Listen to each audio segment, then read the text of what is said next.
1 जनवरी 2008, 911 Texas का helpline number. एक call आता है, मुझे बचाओ, उसने मेरी बड़ी बहन को मार डाला है और वो मुझे भी मार डालेगा। ये आवाज़ थी सैरा की।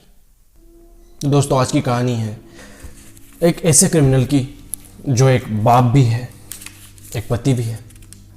कहानी है टेक्सास की, कहानी है अमेरिका की, कहानी है यासिर और पैट्रिशिया, एक दंपत्ति की कहानी, उनकी 2 बेटियों की, अमीना और सैरा। अमीना की उम्र 18 साल, सैरा की उम्र 17 साल, और उनसे बड़ा उनका एक भाई इस्लाम, जिसकी उम्र 19 साल। तो चीज़ें शुरू से ही अजीब थी। जब से पैट्रिशिया की शादी हुई तब से सब कुछ अजीब चला आ रहा था। जब पैट्रिशिया की शादी हुई तब उसकी उम्र थी 15 साल। उस टाइम यासिर की उम्र थी 30 साल। यासिर पढ़ने के लिए स्टूडेंट वीज़ा पर इजिप्ट, मिस्र से यूएस आया था, टेक्सास। यासिर का बड़ा भाई यासीन ऑलरेडी पैट्रिशिया को डेट कर रहा था। कुछ दिनों बाद यासीन और पैट्रिशिया का ब्रेकअप हो जाता है और वहीं पर यासिर पैट्रिशिया को देखता है एक स्टोर में। तो यहाँ से यासिर और पैट्रिशिया एक दूसरे को डेट करने लग जाते हैं। अब यहाँ पर यासिर मिलता है पैट्रिशिया के फैमिली वालों को और उनके सामने शादी का प्रपोजल रखता है कि वो पैट्रिशिया से शादी करना चाहता है। अब चूंकि पैट्रिशिया के फैमिली वाले गरीब, कोई एश्योरेंस नहीं है कि पैट्रिशिया को अच्छा लड़का मिल जाएगा, और यासिर चूंकि अच्छे फैमिली बैकग्राउंड से है, इकोनॉमिकली वेल साउंड है, तो पैट्रिशिया के पिताजी जो है वो मना करते हैं कि नहीं, पैट्रिशिया की उम्र है 15 और यासिर की उम्र है 30, तो ये शादी नहीं हो सकती, काफ़ी ज़्यादा एज गैप है। बट पैट्रिशिया की माँ पैट्रिशिया के पिताजी को कन्विंस कर लेती है और डेटिंग करने के महज 15 दिन के अंदर यासिर और पैट्रिशिया दोनों की शादी हो जाती है। फिर यासिर अपने ग्रीन कार्ड के लिए अप्लाई करता है। समय गुजरता है, इनके 3 बच्चे होते हैं। एक का नाम इस्लाम, जो सबसे बड़ा होता है, दूसरी का नाम अमीना और सबसे छोटी बेटी सैरा। अमीना शुरू से ही काफ़ी टॉकेटिव थी, आउटगोइंग थी, लोगों से घुलती मिलती, ज़िंदगी से भरी हुई, लोगों से बातें करना उसको अच्छा लगता।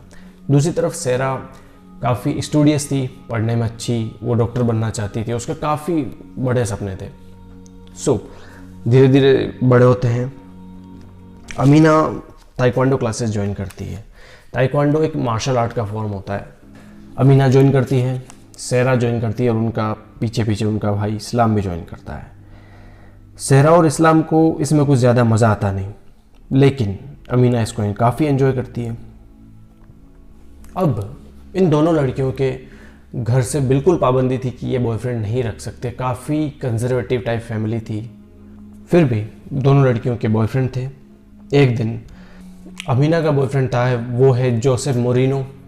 अमीना ताइक्वांडो क्लासेस जाती थी, वहीं पर जोसेफ मोरिनो से उसकी मुलाकात हुई, वहीं पर दोनों को प्यार हुआ। जोसेफ मोरिनो ने अमीना को प्रपोज किया और अमीना ने हाँ की। अमीना दिखने में काफ़ी खूबसूरत थी। दूसरी तरफ सैरा को एक लड़के से प्यार हुआ जिसका नाम था एरिक। दोनों लड़कियां काफ़ी खुश थी, लेकिन कहते हैं कि हर हंसते चेहरे के पीछे एक काला सच ज़रूर होता है। तो किसी ने सोचा भी नहीं होगा कि किस तरह के बुरे दौर से दोनों लड़कियां गुजर रही थी। तो लोगों को ये सब पता चला 1 जनवरी 2008 के दिन। बट कुछ लोगों को ये सब सुनकर शौक नहीं लगा, क्योंकि उनको पता था कि ये होने वाला है। एक हेल्पलाइन नंबर 911 पर एक कॉल आता है जिसमें लड़की कहती है, I am dying, please help, my dad shot my sister, please help and now I am dying. कि मैं मर रही हूँ, मुझे बचाओ, मेरे पिताजी ने मेरी सिस्टर को मार डाला है और अब मेरी बारी है। ये सैरा थी, और उसके बाद सैरा पर भी अटैक हुआ और उसको भी मार डाला गया। बट इससे पहले कि कोई उस तक पहुंचता, उसका कत्ल हो चुका था। यह एक कैब ड्राइवर था जिसने ओमनी मैंडली होटल की पार्किंग में एक कार को देखा जिसमें 2 लाश पड़ी थी। जब इस टैक्सी या इस कार को अब पता निकाला गया तो पता चला कि ये यासिर सईद नाम के आदमी से बिलोंग करती है। तो यासिर सईद है वो इसका प्राइम सस्पेक्ट था कि हो ना हो इसने ही इन दोनों का मर्डर किया है। पुलिस ने सोचा कि वो शायद इजिप्ट भाग चुका है। पुलिस ने एयरलाइंस वालों को खबर की कि यासिर सईद नाम का कोई भी आदमी अगर गया हो तो हमको इन्फॉर्मेशन दे, बट एयरलाइन वालों ने मना कर दिया एयरलाइन वालों ने कहा कि हमारे यहाँ ऐसा कोई रिकॉर्ड नहीं है कि यासिर सईद नाम का कोई शख्स इजिप्ट भी गया है। दोनों को हॉस्पिटल ले जाया गया। जोसेफ मरीनो वहाँ पहुँचता है। जोसेफ मरीनो की मदर को इसके बारे में इन्फॉर्मेशन मिल चुकी थी। जोसेफ मरीनो को पता था कि इन दोनों का कभी भी कत्ल हो सकता है, बट उसको ये नहीं पता था कि इतनी जल्दी इनका कत्ल हो जाएगा। और जोसेफ को कैसे पता था? क्योंकि अमीना ने जोसेफ को सारी स्टोरी बताई थी कि इनके साथ क्या होता है। जब दोनों बहनें छोटी थी, सहरा 4 साल की, अमीना 5 साल की, तभी अपनी दादी के पास गई। तब इन्होंने अपनी दादी को बताया कि इनके जो पिताजी हैं यासिर सईद, वो इनको अनएप्रोप्रिएटली टच करते हैं और उनका टच नॉर्मल टच जैसा नहीं है, वो गलत तरीके से उनको हाथ लगाते हैं। तब दादी इनकी प्रॉब्लम को सीरियसली लेते हुए इनको चाइल्ड प्रोटेक्टिव सर्विसेज वालों के पास भेज देती है ताकि इनको इनके बाप से बचाया जा सके। अमीना और सहरा ये भी कहती है कि उनको अपने कज़िन ब्रदर से भी डर लगता है। दोनों को एग्ज़ामिन किया गया चाइल्ड प्रोटेक्टिव सर्विस की लैब में और उनके साथ छेड़खानी हुई, इस चीज़ को रूल आउट नहीं किया गया, मतलब उनके साथ बिल्कुल छेड़खानी हुई है। और सेक्सुअल असॉल्ट को भी रूल आउट नहीं किया गया, मतलब सेक्सुअल असॉल्ट भी शायद हुआ है। तो यासिर से क्वेश्चन पूछे गए बट उसने सारे क्वेश्चन को डिनाई कर दिया। कुछ टाइम बाद यासिर छूट जाता है, बट छूटने के बाद वो हर दूसरे मिनट इनको कॉल करता है, यहाँ तक कि आधी रात को भी कि ये लौट आए। जब वो बार बार कॉल करने लगा तो अमीना की दादी ने फिर से उसकी कंप्लेंट की और फिर से इसको जेल करवा दिया। वापस से यासिर के भाई यासिन ने उसको फिर से छुड़ा लिया। जैसे तैसे पेट्रिशिया ने अमीना, सहरा और उसकी दादी तीनों को कन्विंस करके इनसे गवाही दिलवाई कि नहीं, यासिर ने ऐसा कुछ नहीं किया और लड़कियां झूठ बोल रही थी। और इस तरह यासिर जेल से बाहर आ जाता है। गवाही में अमीना और सहरा ने बोला था कि वो अपनी दादी माँ के साथ रहना चाहती थी, इसलिए उन्होंने इस तरह की गवाही दी थी ताकि उनको उनके पिताजी के साथ न रहना पड़े और वो दादी के साथ रह सके। पेट्रिशिया वापस अमीना और सहरा को लेके यासिर के घर चली जाती है और इस बारे में आगे कोई बात नहीं होती। अमीना अपनी दादी को लेटर लिखती है कि उसके साथ अभी भी ज़बरदस्ती की जा रही है। तो एज ए रिज़ल्ट पेट्रिशिया की माँ पेट्रिशिया से बात करना बंद कर देती है। उसके बाद कुछ टाइम बाद ये लोग इजिप्ट चले जाते हैं और वहीं पर रहने लगते हैं, इस डर से कि कुछ सोसाइटी वाले या कोई एनजीओ वाले या कोई इन्वेस्टिगेटिंग एजेंसी वाले इस केस की छानबीन करने वहाँ ना आ जाए, कोई सोशल वर्कर्स ना आ जाए। यासिर इन दोनों लड़कियों को घूरा करता और जब ये मना करती कि हमें इससे ना घूरा जाए तब भी ये नहीं मानता, तब भी ये घूरता ही जाता। सहरा ने एक बार कहा कि उनको एक प्रोस्टिट्यूट, एक हॉर की तरह ट्रीट किया जाता था। उनको कोई बॉयफ्रेंड बनाना अलाउ नहीं था। और चूंकि अब अमीना मार्शल आर्ट के क्लासेस में जाने लग गई हैं और वहाँ पर उसका एक बॉयफ्रेंड भी है, तो अमीना अपनी एक सहेली को बोलती थी कि वो गेट पर खड़ी रह के ध्यान रखे कि उनके पिताजी तो नहीं आ रहे हैं, क्योंकि अगर उसके पिताजी यासिर ने उसको देख लिया कि वो किसी लड़के से बात कर रही है तो अंजाम बहुत बुरा होने वाला था। और अमीना को डर इसलिए भी था क्योंकि यासिर उन पर बराबर दोनों पे निगाह रखता था। ये ऐसा भी लग सकता है कि वो एक ओवर प्रोटेक्टिव फादर है, बट यहाँ पर वो केस नहीं था। जोसेफ ने रियलाइज़ किया कि ये उससे भी कहीं ज़्यादा था। वो अमीना को फ़ोन देना चाहता था बट अमीना ने मना कर दिया, क्योंकि उसको पता था कि अगर उस यासिर ने उसका फ़ोन देख लिया तो बहुत आफत आ जानी है। यासिर उनका बराबर पीछा करता, उन पर नज़र रखता। एक बार उसने सहरा को सिर्फ इसलिए पीट दिया था कि उसने एक कस्टमर को देख के स्माइल कर दी थी। एक बार अमीना जब मैसेज टाइप कर रही थी जोसेफ को, तब यासिर ने उसको देख लिया और उससे पूछा कि यह कौन है। तब अमीना ने बहाना बनाते हुए कहा कि कोई नहीं है, अगर मेरा कोई बॉयफ्रेंड होता तो मैं उसको इस तरह मैसेज करती और उसको मैसेज में ये सब लिखती। एंड टू बी ऑनेस्ट, मेरा कोई बॉयफ्रेंड नहीं है। और उस दिन के बाद वो कभी ताइक्वांडो क्लासेस वापस नहीं गई। कुछ दिनों बाद ताइक्वांडो इंस्ट्रक्टर होता है, उसको एक मेल आता है और उसमें मेल में यह लिखा होता है कि वो टेक्सास से 60 माइल्स दूर एक मकान में रहने लगी है। कुछ दिनों तक ईमेल पर बात होती रही। कुछ दिन तक जोसेफ की मदर और अमीना के बीच ईमेल पर बात हुई। फिर जोसेफ और अमीना के बीच मेल पर बात होने लगी और उन्होंने भाग जाने का प्लान बनाया कि हम भाग जाएंगे यहाँ से।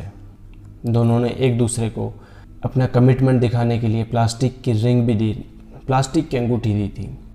बट वो अपनी इस भाग जाने की प्लानिंग के बारे में यासिर को बिल्कुल पता नहीं लगने देना चाहते थे। एक दिन किसी बात को लेकर यासिर ने अमीना को इतना मारा कि उसके दांत के जो ब्रेसेस हैं उसमें उसका लिप फंस गया। फिर भी पेट्रिशिया ने उसकी कोई मदद नहीं की। पेट्रिशिया हमेशा इसी बात पर अड़ी रहती थी कि यासिर उसके साथ अब्यूसिव है, ना कि उसकी बेटियों के साथ। इस बीच जब यासिर को ज़्यादा शक हुआ तो अमीना ने इस तरह नाटक किया कि वो किसी और लड़के को डेट कर रही है, ना कि जोसेफ को, ताकि जोसेफ इन सब चीज़ों से बचा रहे।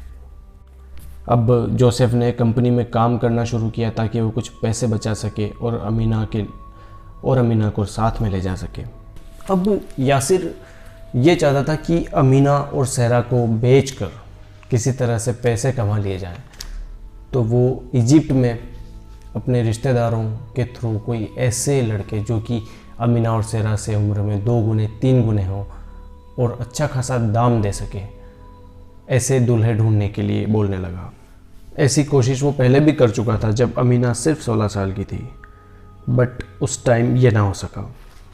बट इस बार अमीना जानती थी कि यह पक्का होकर रहेगा और उसको किसी ऐसे शख्स के साथ शादी करा दी जाएगी जो उसकी उम्र का 3 गुना हो। उस टाइम भी अमीना ने सुसाइड करने की कोशिश की, बट वो कामयाब नहीं हो पाई। और इस बार भी उसने कोशिश की, बट इस बार भी वो कामयाब नहीं हो पाई। बहुत ज़्यादा परेशान हो जाने के बाद दोनों बहनें तय करती है कि वो भाग जाएगी और तीनों भाग जाते हैं। तीनों कौन? अमीना, सेरा और इनकी माँ पेट्रिशिया। जी, पेट्रिशिया भी यासिर से उतनी दुखी थी जितनी दोनों लड़कियाँ। तो जो भी पैसा इनके पास था वो लेके ये भाग जाती है और कंसास करके जगह है वहाँ पर एक होटल में रहने लग जाती है। बट यहाँ पर आके कुछ दिन गुजारते हैं ये लोग। तो यहाँ पर आके पेट्रिशिया को लगता है कि उसने कुछ बुरा कर दिया है, उसको गिल्ट होने लगता है और वो सोचती है कि उसे वापस यासिर के पास जाना चाहिए। बट उसको ये भी पता था कि अगर वो यासिर के पास वापस जाती है तो यासिर दोनों लड़कियों को मार डालेगा। तो पेट्रिशिया ये करती है कि अपने सारे फ़ोन डिवाइसेस सारे तोड़ देती है और ये चुपचाप होटल में रहने लग जाते हैं। कुछ दिनों बाद फिर से पेट्रिशिया को गिल्टी फील होता है। 31 दिसंबर 2007 की रात को पेट्रिशिया अमीना और सेरा को बोलती है, ग्रैंड मदर की डेथ हो चुकी है और हम उनकी ग्रेव पर, उनके कब्र पर फूल चढ़ाने जा रहे हैं। बट अमीना को लगा कि यहाँ पर कुछ न कुछ झोल है। उसने जोर देकर जब पेट्रिशिया से पूछा तब पेट्रिशिया ने बताया कि वो यासिर के पास जाना चाहती है। अमीना ने साफ मना कर दिया, बट जैसे तैसे पेट्रिशिया ने उसको कन्विंस किया कि वो यासिर के घर नहीं जाएंगी बल्कि पेट्रिशिया के ही एक दोस्त के घर रुकेंगे।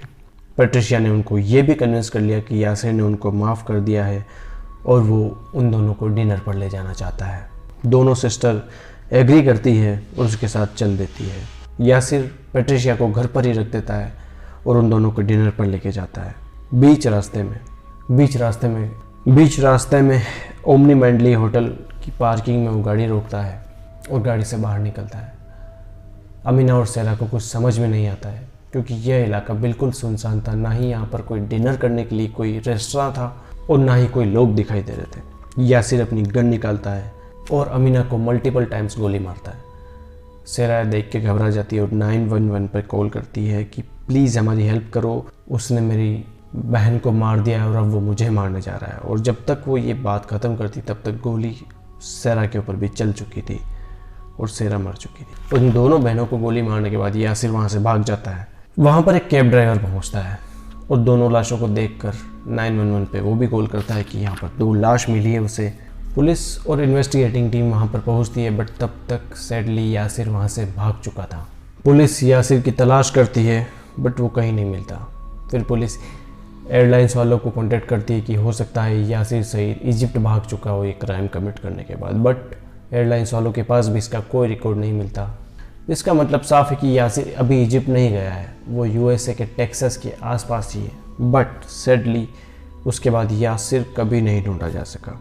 FBI यासिर के ऊपर इनाम भी रखती है कि जो यासिर का पता देगा उसको इनाम दिया जाएगा, बट कोई आदमी सामने नहीं आता जो यासिर का पता बता सके। अमीना और सेरा का फ्यूनरल होता है, जिसमें जोसेफ मोरिनो भी फ्यूनरल को अटेंड करता है, जहाँ पर इस्लाम, जो कि अमीना का भाई था, वो उस पर चिल्लाता है और कहता है कि जोसेफ की वजह से यासिर ने इन दोनों बहनों को मार डाला। पेट्रिशिया, जो यासिर की पत्नी थी, वो यासिर को तलाक दे देती है। हालांकि उसे ढूंढा नहीं जा सका, फिर भी वो तलाक के लिए केस फाइल कर देती है। FBI federal bureau of investigation वो यासिर के ऊपर $1,00,000 का इनाम रखती है, जो भी उसका पता बताएगा। बट सैडली यासिर नहीं मिलता और यासिर का आज तक कोई पता नहीं है। ऐसी कहानियाँ झकझोर कर रख देने वाली होती है, क्योंकि ये रिश्तों पर ही सवाल खड़े कर देती है। आजकल का जो ज़माना है, रिश्तों के ज़्यादा मायने लोगों ने बचाए नहीं हैं, और इस तरह की घटनाएं होती है तो अजीब भी लगता है, लेकिन क्या कीजिएगा।